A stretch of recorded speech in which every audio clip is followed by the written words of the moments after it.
बातमी आहे राज्यातल्या नेत्याशी संबंधित पण देश पातळीवरची। गेल्या काही दिवसांपासून माजी मुख्यमंत्री पृथ्वीराज चव्हाण सातत्याने एक दावा करतात की 19 डिसेंबरला देशाच्या राजकारणात राज्याच्या राजकारणात मोठी खळबळ होणार आहे आणि मराठी माणूस पंतप्रधानपदी विराजमान होणार आहे। त्यांच्या या वक्तव्यावरनं सुरू असलेल्या चर्चा थांबत नाहीत तोवर त्यांनी आणखी एक मोठा दावा केलेला आहे।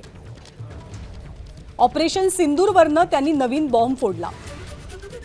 पाकिस्ताननं भारताची लढाऊ विमानं पाडल्याचं पृथ्वीराज चव्हाण म्हणाले। किंबहुना ऑपरेशन सिंदूरच्या पहिल्याच दिवशी भारताचा पराभव झाल्याचं विधान त्यांनी केलं।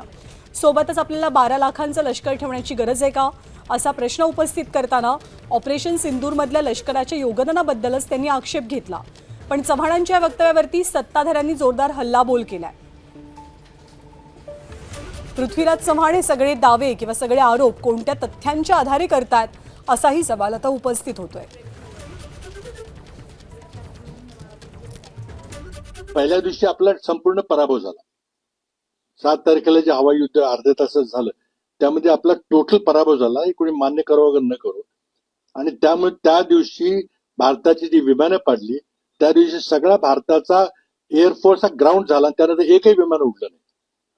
तर कुठेही विमान उडलं की पाकिस्तान तुमचं विमान ग्वाल्हेर असेल किंवा बठिंडा असेल किंवा सिरसा असेल तिथं बाळाची शक्यता असल्यामुळे आपलं कंप्लीट एअरफोर्स ग्राउंड झालं 12।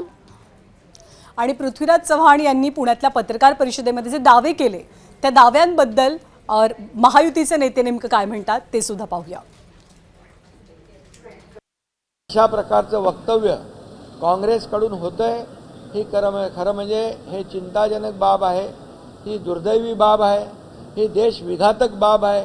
हे देशप्रेम नाही, हे पाकिस्तान प्रेम त्यांचं उतू चाललेलं आहे।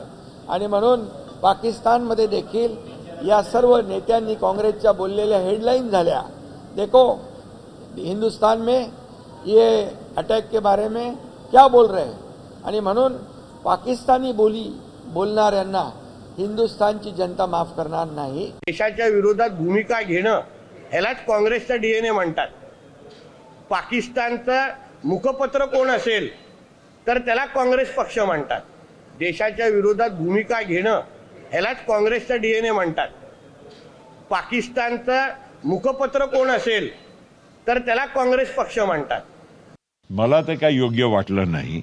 शेवटी भारतीय सेना त्यांनी जे काही त्यांची कारवाई केली, युद्धामध्ये त्यांच्या जे काही भूमिका होती त्याच्यावर टीका टिप्पणी करणं हे मला योग्य कुठेही वाटत नाही।